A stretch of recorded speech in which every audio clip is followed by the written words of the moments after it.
Shock Monkey Radio is entertainment for adults, by adults, and the views and opinions expressed here do not reflect upon the sponsors or FXBG Public Radio. For additional information, please refer to the United States Bill of Rights. Stand warned. Tune the madness, dial the rage. The world's a jungle, stage by stage. Shock Monkey Radio. Feel the static, let it go. Monkey Radio. Twist the dial and lose control.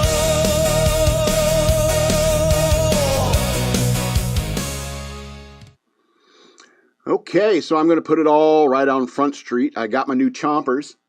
You see my new Chompers? Yeah, I don't want you to be distracted. Later in the show, you're going to be watching and be like, oh, there's something's different. There's something very different going on, but I can't really put my finger on it. So I got these new things. Shall I talk like Sean Connery now? Anyway, so I just putting it out, let you know, so there's no distractions later on. Don't worry, the rest of my teeth are still a nightmare, as you recall. But I do look, don't I look like I belong in a Trivago ad, you know? You didn't check Trivago. You seen those ads, those Trivago ads? How about you, EK? They're so weird. Especially when it's like the three guys, right? Because they're sitting down there, what a great hotel, huh? What a great hotel. And you're like, okay, you're three single guys. There's no mention of any wives or children or anything like that. It's three single guys. They all got a different room, and two of them went to Trivago and one didn't. And he's like, what a great hotel room. Only $250 a night. Really? You paid $250? And there's no mention of families. Not even like there's Pokemon cards on the table, like there's a Pokemon convention at the hotel or something. Nothing like that. Just three single guys sitting down at breakfast, discussing how much they paid for the hotel rooms. And they're like, you paid way too much. And you were, like last night, you were chugging it so hard. That's how it seems to me. And then there's another one where they're in a pool and they're like just three single guys who each got a different room at the same hotel, just hanging out in the pool, throwing beach balls at each other. I'm real off about those Trivago commercials. Anyway, welcome to Shock Monkey Radio. I'm your host, the Madman. I have a Patreon. Go to patreon.com/shockmonkeyradio. Become a patron today. I'd very much appreciate it. Or you can send me money through Cash App. Use the hashtag shockmonkeyradio. All one word. You can follow me on social media up there. What do you think of the... I was telling EK earlier, it's like I took the old picture and I shoved it into Grok and I said, make this awesome. And I think Grok did it. Alrighty. Yeah, did I mention I have a Patreon? Go to Patreon, please. Paid way too much for my hotel room. I didn't check Trivago. I've been cracking myself up in the mirror with this, obviously. I want to talk real briefly about your tattoos. And I say your tattoos because I don't have any, because I'm an intelligent person. And so I want to talk about your tattoos for a second. And I know you think that every tattoo tells a story. You're sitting there and you're like, and you're right, you know, every tattoo does tell a story. But you think the story is, yeah, this is when my grandma died, you know, she practically raised me, you know, and I was going through a rough time in my life, and I'm just... You think that that's the story your tattoo tells. It's not. You know what the story it tells me? It says, I'm bad with money. Might as well just get that tattooed on you. How much to put that on? $600? Put it on me. I'm bad with money. Put it backwards so every time you see on your chest, put it backwards on your chest like in Memento. I'm bad with money, so every time you look in the mirror with your shirt off, you're like, oh, I paid $600 to tell myself every day I'm bad with money.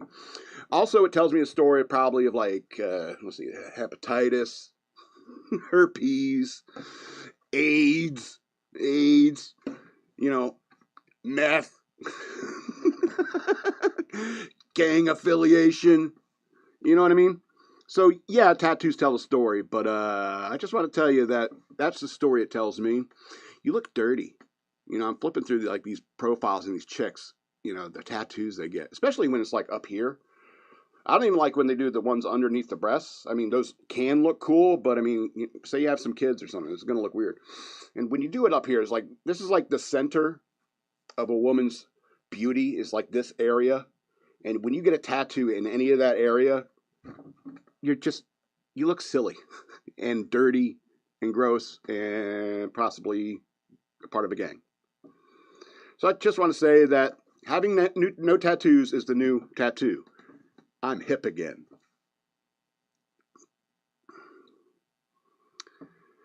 I know all of you are waiting for me to start ripping on horses. But the truth of the matter is that, I have a lot of hate to go around. Not only do I hate horses, I friggin' hate tomatoes. Let me tell you something. Is it a fruit or a vegetable? Is it? Because, it's neither, if you ask me. All right? You look at a tomato and you're like, that thing is not done evolving. That needs to stop. We need to stop cultivating it as is and start letting it grow in the wild for a few million more years before it's ready to actually be a fruit. All right? Because people get in arguments. It's like, well, technically a tomato's a fruit. And, well, you know why a tomato's a fruit?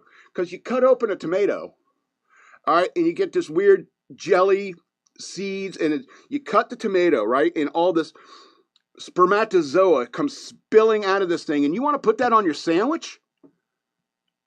How is this damn thing so popular when it tastes so disgusting? Every time I see a BLT, I'm like, what? You shouldn't be wasting bacon by putting tomato next to bacon. Everything else is good. Bread, mayonnaise, lettuce, that's fine. But tomatoes have no business in there. The only way to make tomatoes taste good is to chop them up real, real fine. Hopefully you can wash all that sperm out of there. Then you add a bunch of sugar and salt, and now you got pizza sauce. Now you got enchilada sauce. It's the only use for tomatoes. I'm so sick of tomatoes. Why do you keep eating them? What is wrong with you? And listen, if it came down to, you got to keep one. Horses or tomatoes. One can go, but one has to stay. Tomatoes got to stay. And it's gonna hurt my feelings. Like every time I look at the tomato the rest of my life, say, is it worth it? Was it worth it? It's like, yeah, absolutely it's worth it. Horses are worse than tomatoes. But I'm sick of people liking tomatoes, especially when they're raw. Listen, have you ever seen a tomato, not raw, when they go bad? You ever see a tomato go bad? Cut that thing open? I find it funny that you even say that a tomato can go bad. They're already bad. They just get worse. and the weird spermatozoa that's inside the tomato just gets more and more disgusting. It's underdeveloped fruit jism, the insides of tomato. It is so gross. And you want to put that on your sandwich. You want to put that on your cheeseburger? You ever order a burger and they put tomato on it and you told them not to put tomato on it? You know what I do? I go back around to the drive-thru, run up to the window that's next to the one that opens, pull the tomato off and throw it right up against the window, shouting, "Tomatoes are evil!" But not as evil as horses.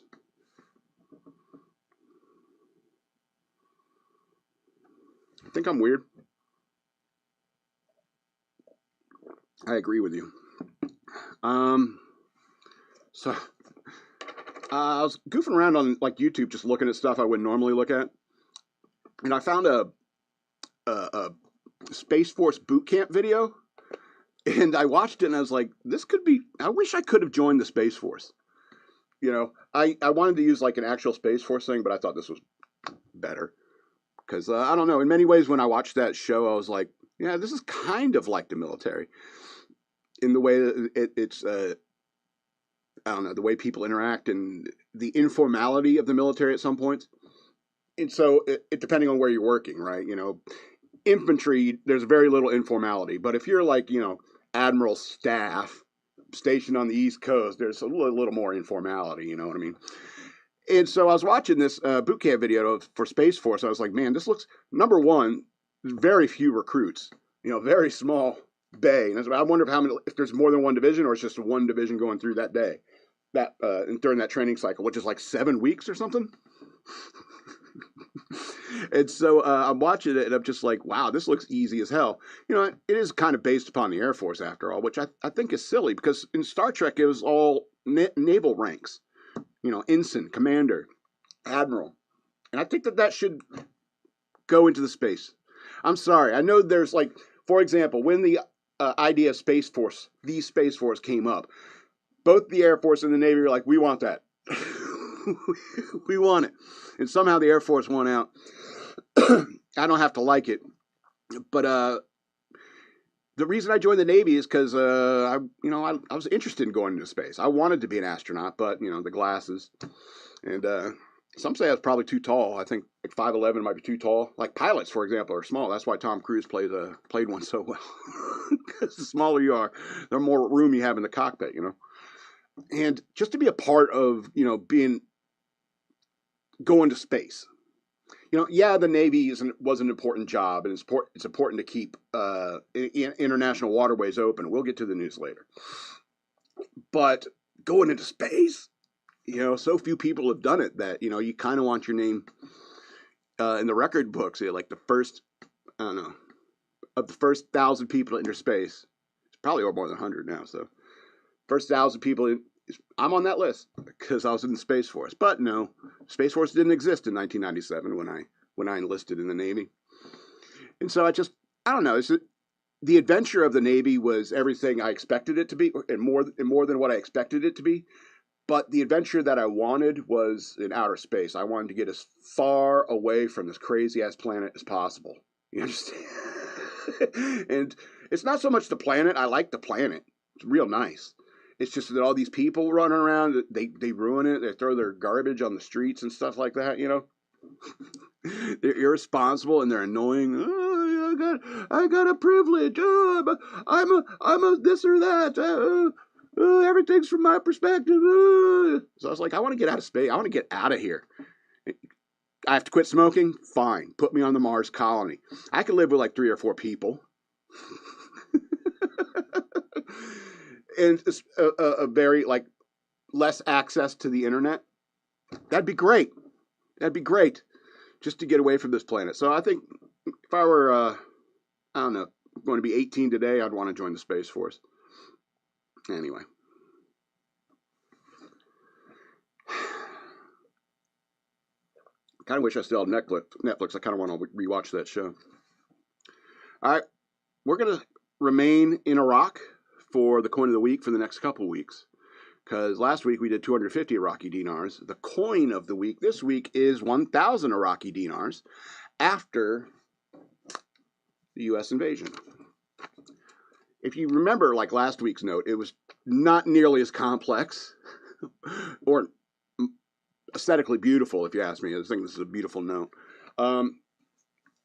And all the security features, you can see like all the writing and so forth, and the patterns.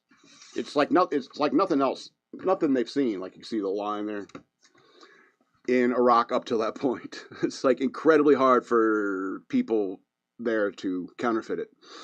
And so, yeah, let's talk about it. It's a genuine 1,000 Iraqi dinar banknote issued by the Central Bank of Iraq.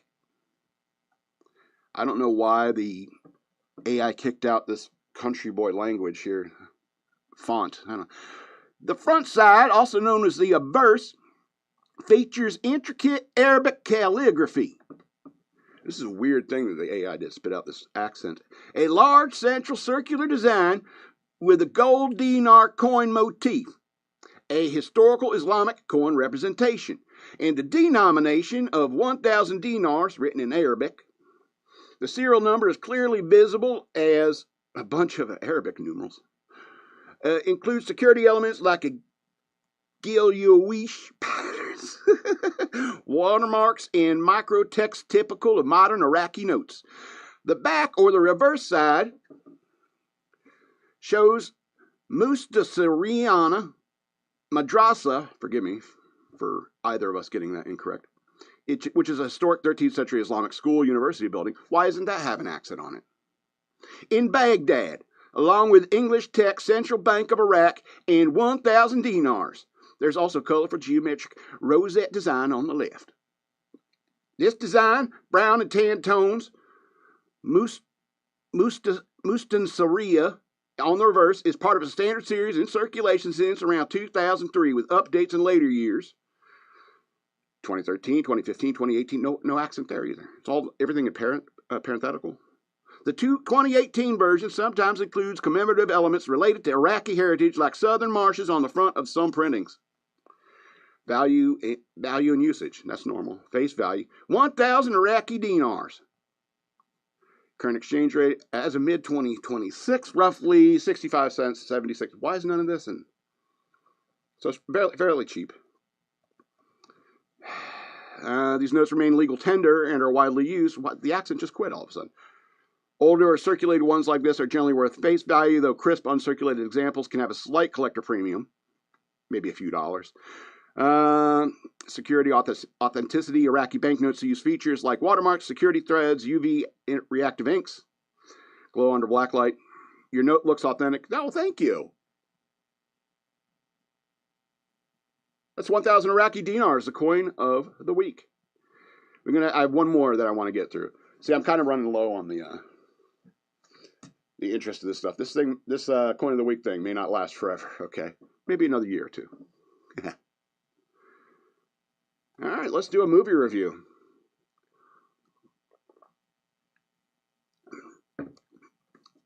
A big reason why I do the movie reviews is because I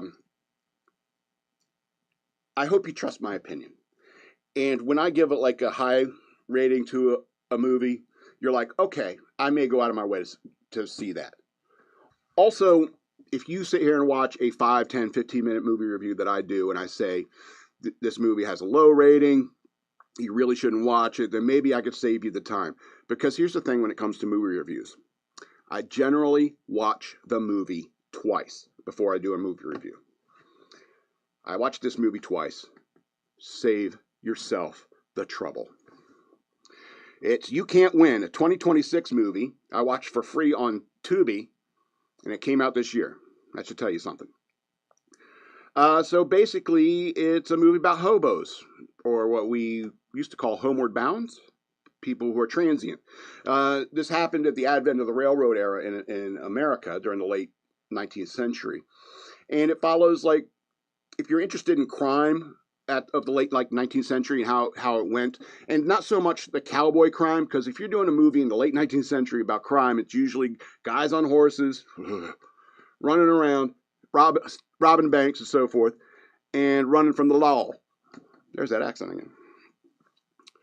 But it's not like that. This movie is about hobos, drifters, thieves, burglars, and so forth. It's fair jumping, jumping on trains and so forth, and riding for free, which people still do today. But it's that beginning of that kind of crime in the United States when the railways started popping up over the United States. Okay, so like I said, it's all about prowlers and thieves. Opiates are a big part of it, and because there's also a lot of Chinese characters, including Lo Pan is in this movie. Is that guy actually Lo Pan? Because he's still alive. What's his name? James Wong or something?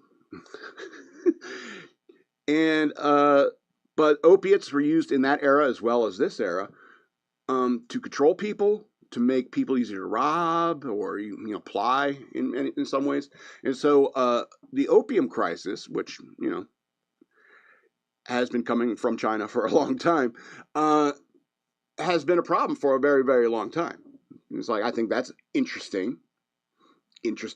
What I don't like is a bunch of, there's a skipping around in time. You get this older version of Jack Black. It's based upon a best-selling book a century ago by a guy named Jack Black. So it's not the same Jack Black that likes all the seal videos, animal videos on Instagram. Whenever he likes something, it pops up in my, why? Why am I interested in what Jack Black likes anyway? And so it skips around a time. There's a lot of pointless scenes. You're just like, we could have edit that one out, it's basically about this drunk, junkie criminal going crazy by the end of the story, and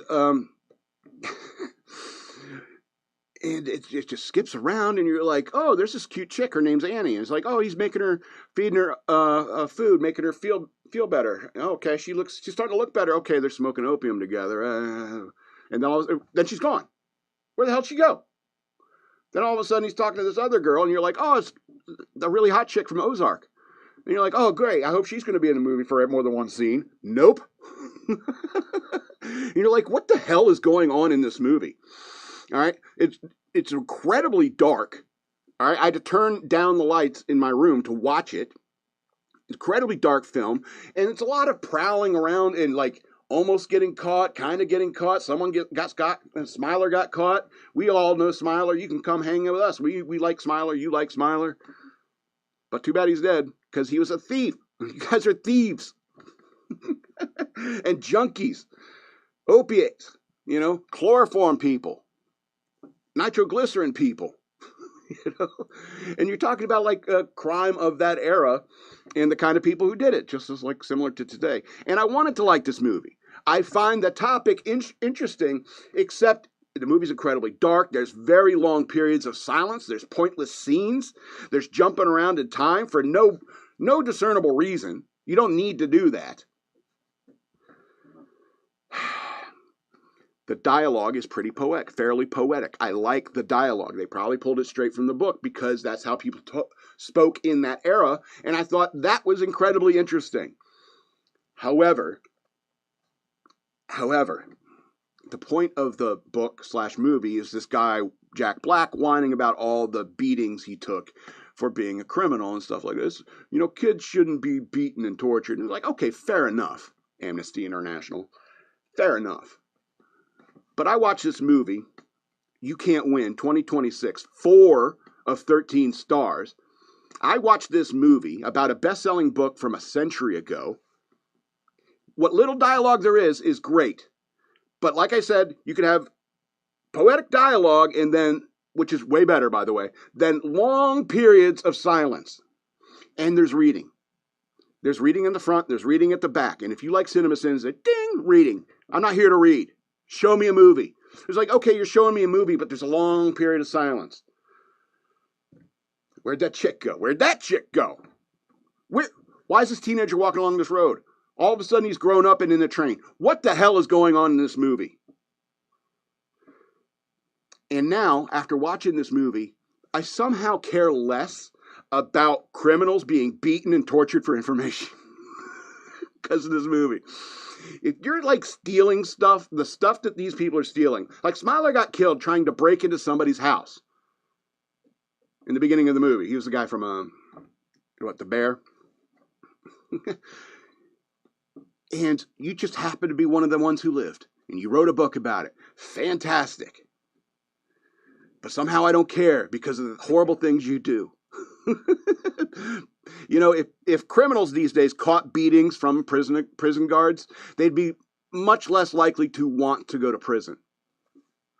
Just putting that out there. Sorry, Amnesty International.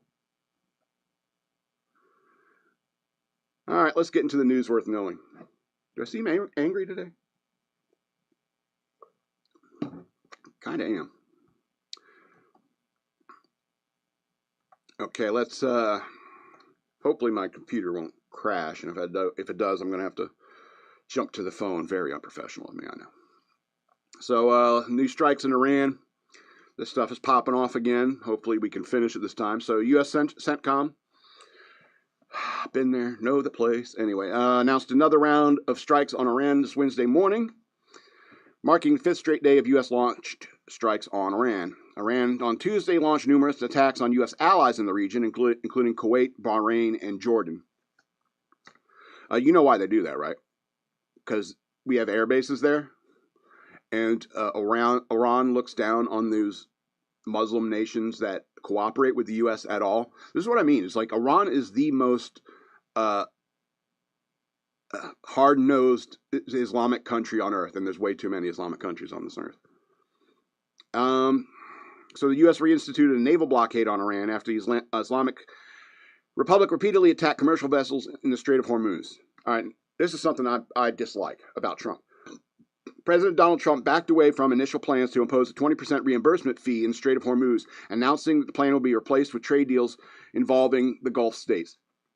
This is what I think. This is the problem of having a businessman as president of the United States and not a military man. All right, a businessman thinks like we're spending all this money on the carriers out there. It's real expensive jet fuel, yeah. And so we got all these resources and assets in play, and yes, it costs the American taxpayers money, but what we're trying to stop Iran from doing is charging a toll on the Strait of Hormuz. Now we're just going to shoot them with missiles and say, no, now we're putting a toll on the Strait of Hormuz. That seems wrong. The wrong thing to do. I'd rather eat that cost just to keep the international waterways open, because we don't want to start a precedent for nations doing this, even if it's us setting the precedent to do that. All right, because then it's going to get very complicated shipping stuff all over the globe. All right, so crude oil prices ticked up on Monday on the news of the resumed hostilities. Remained at $80 a barrel, up from $69 when they were in June. Trump, Hegseth, we're just going to go through the headlines that are popping up. Trump, Hegseth, and other military leaders announce major defense investments at summit. Iran's foreign minister in Doha for Sheikh's funeral days after Iran attacked Qatar, which is weird. You know, these guys are friendly. Why are they shooting at Qatar? Maybe they know they can. Maybe they tell them, yeah, we need to get rid of that building anyway. U.S. concludes positive 2 days of discussion over Israeli-Lebanon withdrawal. See, I don't even know why that is even in the conversation. All right, the reason why we're in Iran is because Iran finances places like, you know, people like Hezbollah and Hamas and the Houthis. And Iran is like, hey, we need to bring Israel and Lebanon into this deal. It's like, what are you talking about? This is between you and me.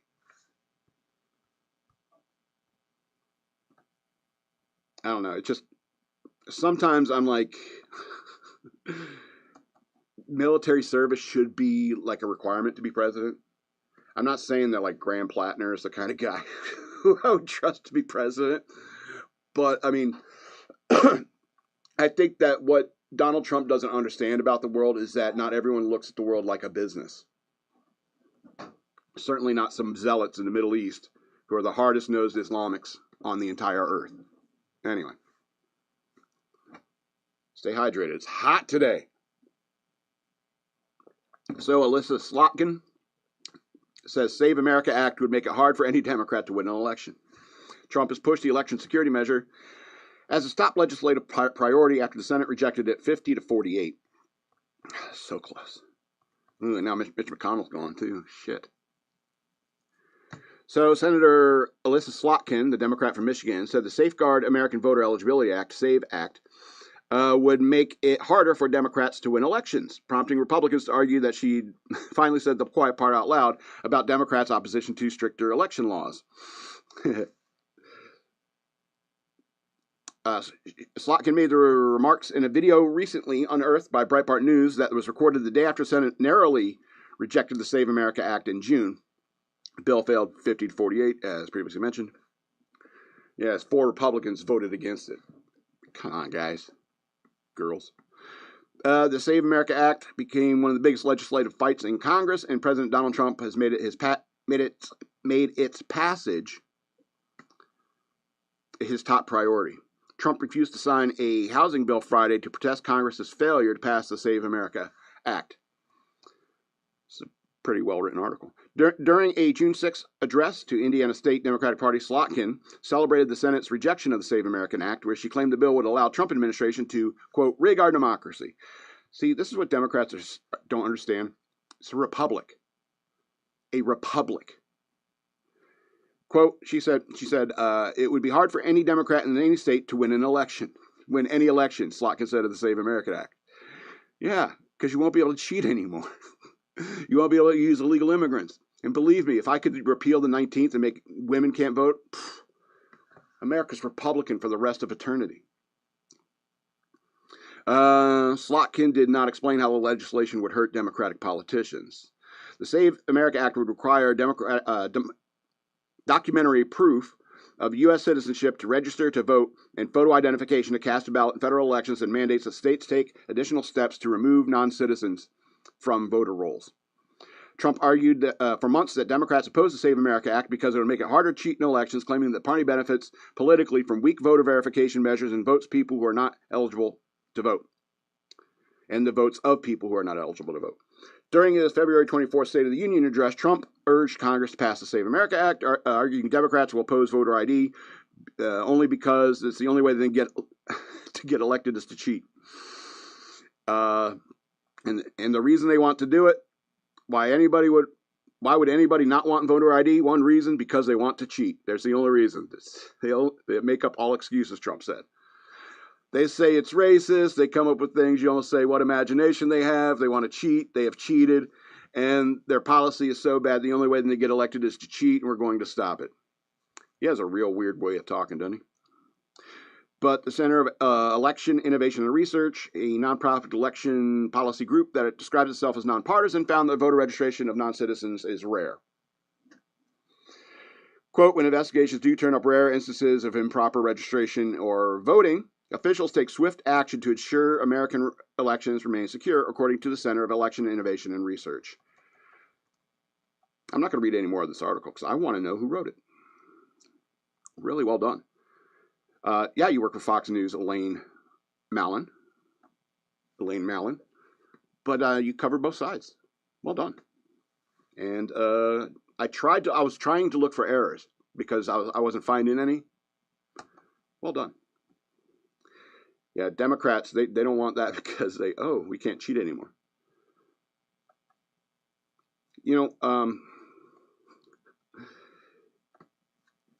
it's that old joke, vote early, vote often. That's been the Democrats' way. And so when a bunch of ballots come in at midnight and they get scanned in, it's apparently all of them were Democrat ballots. And then there's no verification and stuff like that. For example, when I vote, I need to get a serial number so I can go to some database that the government, the Virginia runs or something like that, and I could see on their website somewhere that my vote serial number is vote and the vote that I cast to verify it. I think that's what we should do. All right, because this is the reason why the Save America Act is important. Because this is not the way it is. You order a package from Amazon, you can track where it is. Right now, where it is. But we can't track our vote. It's I cast my ballot, and they're like, here's your serial number. You take the serial number, you go to the website, and you can type it in, and it's here's your serial number. On this date, you voted, boom, boom, boom. And so you can check it to make sure your vote got counted correctly. Why can't we do that? Because Democrats want to cheat. All right. Yeah, I guess I am angry today. All right, there's an Outkick article. These been popping up more and more in my feed. They're not bad, but they're obviously opinion-based. Leader affirmed that one SCOTUS women's sports cases opens up on dealing with liberal media Title IX lawsuits. ADF is pursuing active Title IX lawsuits in Connecticut, Minnesota, and Washington State as part of a sweeping legal strategy. Yeah, so the Supreme Court made this ruling, and we're going to see how this plays out. Fox, because it's only one ruling, and then the other lawsuits got to play out. Anyway, Fox News Digital sat down with Alliance Defending Freedom President, CEO, and Chief Counsel Kristen Waggoner after her law firm won a historic Supreme Court victory in the battle to save women's sports. Waggoner spoke about her experience in dealing with the mainstream media and leading the ongoing legal battles with Democrat-run states that continue to let biological male trans athletes play in women's sports. Waggoner said about outlet interviews and outlets like CNN, MSNBC, quote, I've been delighted because I know where we began. It was a tough go 10 years ago to be able to talk about these things. But I think now as Americans we have seen in real time the differences between men and women. They already knew that, but the media has also begun to shift a little bit as well in recognizing that 8 of 10 Americans support the right of women to have fair play. And more we see real harm that comes from trying to blur distinctions between men and women and boys and girls. I will say that we've had some tough interviews and it has been an absolute delight to see a courageous young women athlete stand up for the truth. Over the years, we've done everything from CNN to MSNBC as other outlets as well. And I will say, first of all, that I'm grateful for the opportunity that we can come in and share different perspectives, especially on CNN. But they do ask tough questions and sometimes some unfair ones, and it's a real privilege to be able to answer those questions honestly to ensure that the message can get out there to those audiences. 10 years, man. I don't even think I can read any more of that article just thinking about the number. Have we been dealing with this for 10 years, this nonsense? That men aren't men and women aren't women? Have we been dealing with that for a decade now? Outside observers must think we're insane. Aliens must be looking at us and be like, they can't even figure out. They build these skyscrapers, right? And they can't even figure out male from female? How the hell does that happen? If there's aliens here on this planet, they're looking at us and they're like, what the hell? They can't get their shit together. What kind of creatures are these? You remember Fraggle Rock? There's Uncle Traveling Max. And he called us silly creatures. Maybe we are. That kind of depressed me. May have to end it early because I've been so angry. I'm going through this real quickly. All right. Give me one moment. Let me refill my water here. You can bring up that next story. You heard about this kid in Mississippi, man?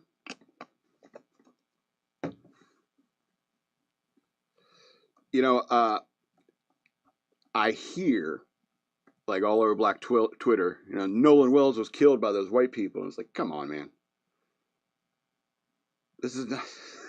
Why do you think he was invited? Because we love you. You people are awesome. You know, we love you in sports. We love you in music. We love you hanging out with us. We want to have parties. Like, I'm going to bring my black friend to a party. Yeah, there's a thing about it. I get it. It's a little racist to be like that. But it's not like we're going to take him out to this island and kill him. That's ridiculous. The wind and drift patterns tell a story. Cajun Navy official says of missing Mississippi teen found dead. By Kelsey Carnes, missing Mississippi teen. All right, so questions remain in the death of Mississippi teen Nolan Wells, who disappeared during a weekend of partying with friends on a boat trip. Wells was found dead on Horn Island 2 days after he went missing from the boat on the 4th of July. An official with the United Cajun Navy, a search and rescue organization, must be hard to communicate with them over the radio. I got the name on the dang on thing. Okay, man. Let us know when you're done. Anyway, they confirmed to Fox News Digital that Wells' body was discovered on July 6th. Rest in peace, my friend. Nolan Xavier Wells disappeared on 4th of July while boating with friends, according to authorities. Jackson County Sheriff's Office. Okay. Quote, it was actually a ranger from the National Park Service that discovered his body and called it in, said Vice President Brian Trasher. Trasher? He said he joined the mission to try to find the teen when his organization was contacted on social media. Throughout the morning, we were talking with locals, trying to get any kind of intel on the last sighting or anything that could help. He says the search effort relied on the help of boats and an aircraft. We were in the air for about 2 hours before we noticed activity on the beach. We were searching the wind and drift patterns where we're taking the current. Yeah, they're checking where the current was going. Treacher said there's no evidence. Oh, wait. Rumors are swirling. Hold on.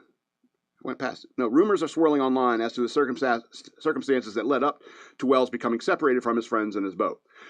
Trasher said there's no evidence to suggest that he was dumped on an island and left for dead. The working theory is he drowned. He told Fox News Digital Wells' body was found washed right back close to where he was last seen. That tells me he didn't go far out. The wind and drift patterns tell the story. Tell a story. It's important to note that the organization is not leading the investigation. Jackson County Sheriff. Yeah, they're just helping out. I'm not a medical professional, not a professional investigator. I'm a search and rescue guy. The official cause of death has not been announced by authorities. Jackson County Sheriff's Department continues to investigate Wells' death, has asked the public to come forward with any information. Wells' family has hired Ben Crump to represent them. Jeez. Family's calling for a thorough and transparent investigation into how Nolan died. Fair enough. Are you going to be able to accept the answer? All right, that's the end of the article. When this story broke, I was very interested in it because I knew some people are going to be like, it was racist. Because I don't know, that's the only thing their mind can go to. But the real story is really quite simple. Sad and simple. He goes out there on a boat with his friends, and he's the kind of guy that everyone wants to take a selfie with. Everyone's having a good time. They get to Horn Island, and they mingle about with a bunch of other people who are partying on the island, and they're having drinks, and, hey, there's a girl over there. I want to go talk to her. And so he went over and started talking to this girl, and his friends are like, we better get back, or else the guy who's driving the boat is going to start drinking. So we want to get home safely. And so he said, go on without me. I'm gonna hook up with this girl. I'll find somebody to take me back to Horn Island, back to the mainland. And so, but he was trying to get laid. All right, I'm trying to put myself in a guy that age. What am I doing on that island? I'm trying to get laid. I'm trying to get drunk, and I'm trying to get laid. So he went off trying to get this girl. He obviously got shut down one way or another. Maybe the girl came with her family, and their family was like, no, you're not. No, you're not hanging out with them. You're coming with us right now. And all of a sudden, he looks around, and there's nobody left to take him home. He's alone on the island. Now, the smart thing to do is to stay right there, sleep it off on the beach, and wait till morning. But decidedly uncomfortable. Not the way you wanted to spend your night. And at night, when you're looking, if you're on like say in the Outer Banks, and you're looking back towards the mainland, all right, and you're on the western shore of the Outer Banks, and you're looking towards the eastern shore of North Carolina, it looks really close, especially at night. And if you're looking from Horn Island back into Mississippi, and you see the lights in the distance, your mind is thinking, it's just right there. It's right there. I could swim it. I know you think that,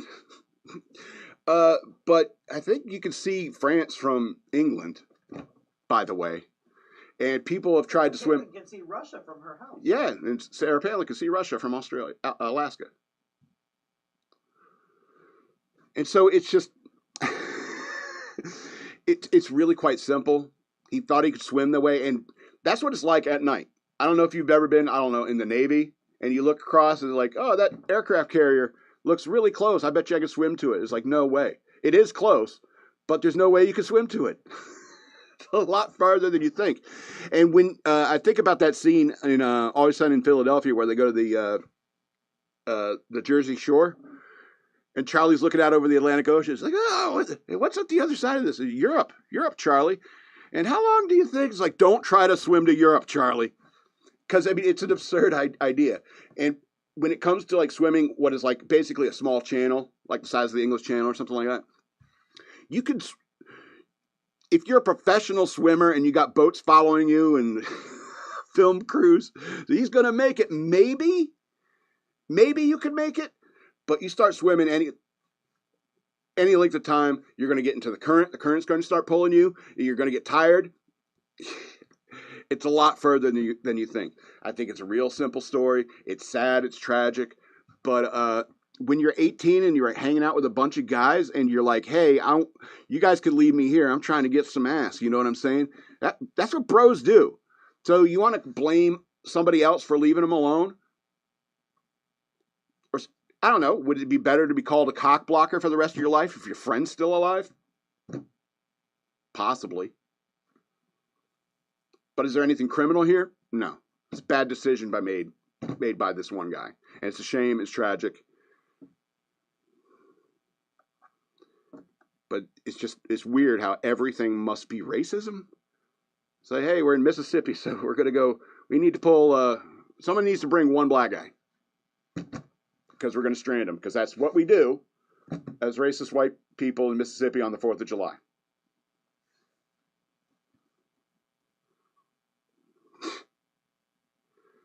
All right. Let's go into 2 happier stories and then we'll get out of here. Airbnb guests check into their rental to find startling discovery on the wall. Get this.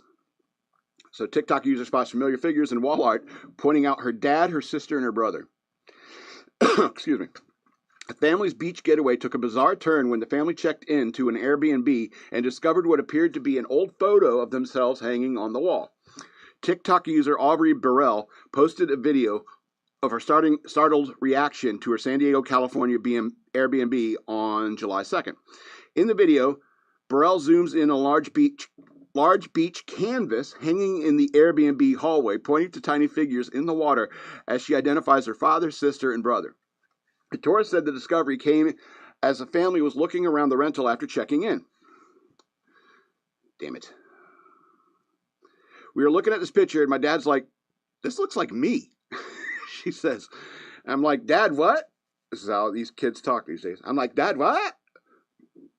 "No, this is my dad. This is my sister Libby from 10 years ago, and that's Brady, my brother, 10 years ago." There you go. They're literally in the Airbnb, she says. Her sister Libby, who appears in the video, was equal parts disturbed and amused. "It's unsettling. Random Airbnb, Libby." Is it random, though? Anyway, we have those swimsuits. We're literally in this picture. We're on the Airbnb wall.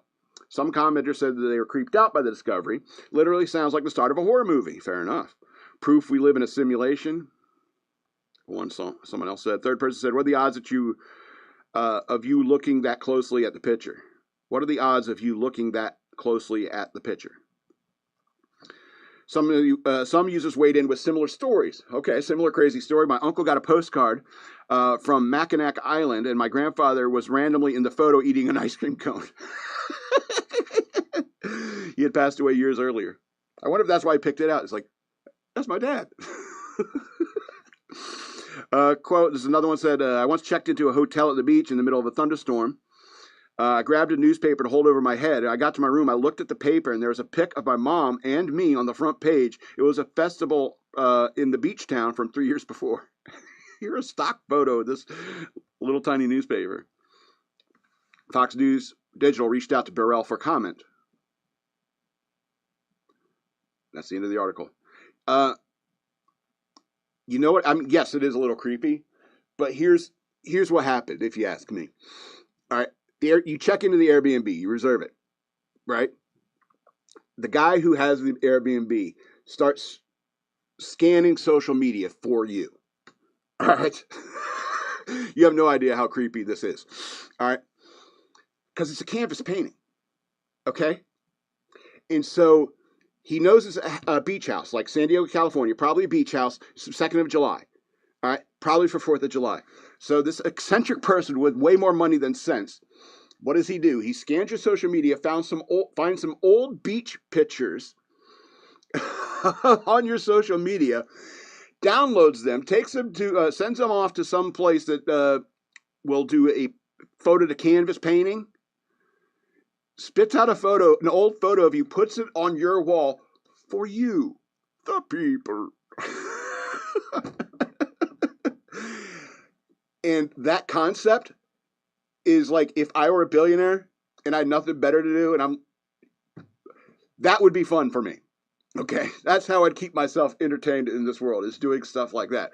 Yeah, it's a little creepy, but you're the one who puts all the stuff out there. We all do, you know. Are you really that surprised that your people can find you? Really? But you got to understand, there's a serious investment this guy made into doing this for you. However you want to take it, to be creepy, to be, maybe you saw a picture and it was like, oh, she's cute, let's mess with her. Find an old picture from her social media of her family at the beach who are coming to the house and put it up on the wall on canvas just to mess with you. A complete stranger. Oh, that story makes me feel a little bit better. You know, I want to do like one more story, and the only thing that can possibly make me feel any better is a story with a kitty cat in it. That'll put me in a good mood for the rest of the day. I tell you, just if there's a kitty cat involved, I'll be happy. This goes, last story. Bank robbery suspect allegedly steals kitten. Asks employee to hold it before demanding cash. One false move and the kitty cat gets it. Hopefully he wasn't threatening to hurt the cat. We'll see. Magnolia, already has a name, a tuxedo kitten, was found safe in the bank manager's office and is available for adoption. A lot of women work at banks. Do you imagine there's an argument? I'll watch the kitten. I'll watch the kitty cat. We can all take turns watching the kitty cat. I'm the bank manager. The kitty cat goes in my office. And as we wait for the cops to show up, who's a cute kitty? All right, so not every accomplice gets a say in the matter. Okay. Who wrote it? Jasmine Bear. Oh, she looks cute, too. You have to look her up later. A Maryland man allegedly stole a 3-month-old kitten from a pet store, carried her into a nearby bank. Excuse me, and asked an employee to hold the animal moments before handing a teller a note demanding cash, according to police and a local cat rescue. The kitten named Magnolia... Wouldn't you just take it back to the pet store? Anyway. The kitten named Magnolia was found unharmed after Prince George's County Police arrested the kitten. No, it's in Maryland, not too far from us. Beltsville Community Cats later joked on Facebook that her brief life of crime was over. I don't see any, like... What's it, like motive? What would be the cat's motive for money? The 3-month-old kitten, described by Beltsville Community Cats as a true purr machine, is still looking for a forever home after unlikely brush with an attempted bank robbery. What was it? Was it a pet store or was it an adoption place? Or is it like both? A security camera video obtained by the NBC Washington shows a man in a light-colored T-shirt and black beanie entering Pet Supplies Plus on Baltimore Avenue before running out seconds later carrying the black and white tuxedo kitten. It's like, I read on the internet that if you rob a bank with a lucky kitten,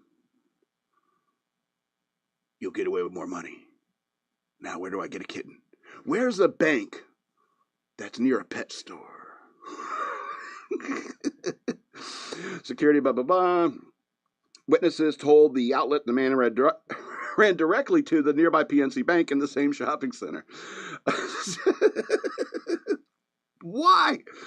Stephanie Stullock with Beltsville Community Cats Rescue said she received a frantic phone call around 10:30 a.m. from pet store employees reporting that Magnolia had been taken from the adoption area. Okay, so there's like probably a section for adoption. Okay. I immediately saw all these police cars and thought, wow, that's a heck of a response for a stolen cat. Stullock told NBC Washington, but then I realized they were all going down to the bank. Sorry. According to Stullock, police officers later told her the suspect walked into the bank holding Magnolia before asking an employee, can you hold this? He then allegedly handed the teller a note demanding cash. Prince George's County Police confirmed they took a man into custody at the bank. Pet Supplies Plus manager Aaron Kurkowski told NBC Washington the suspect had visited the store nearly every day for the past couple of weeks and routinely headed straight for Magnolia. So maybe that's the lucky one. He had to hang out, he had to case the pet store adoption area for days to find the right lucky kitten. Do you think he's in jail right now? It's like, picked the wrong kitten. The rescue later posted on Facebook that Magnolia was recovered safely and she had bonded with the bank manager during the ordeal. See, I told you. I'm the bank manager. I get to play with the kitty. The robbery was unsuccessful. The suspect was arrested and Magnolia was found safe and sound, the organization wrote. The rescue said Magnolia remains available for adoption and describes the 3-month-old tuxedo kitten as affectionate, playful, adding that she loves cuddles, adventures, and following her people around. Has a very good recommendation from a PNC Bank manager. Very good reviews from the PNC Bank tellers. She's social and energetic. The group recommends that she's adopted a home with another young playful cat or alongside one of its other cats. Please take more than one. She's looking for a law-abiding citizen with a lot of love in their heart, Stullock told NBC Washington.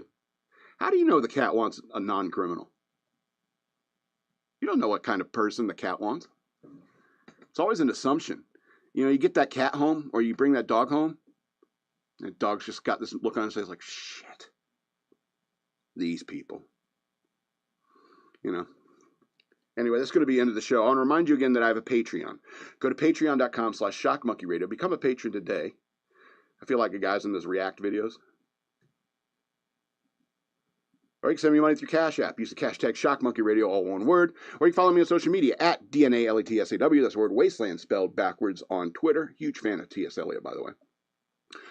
SL Robbins 13 on Instagram and Shock Monkey Radio Redux on Facebook. This has been Shock Monkey Radio. I'm the Madman, and I love you. The madman loves you all.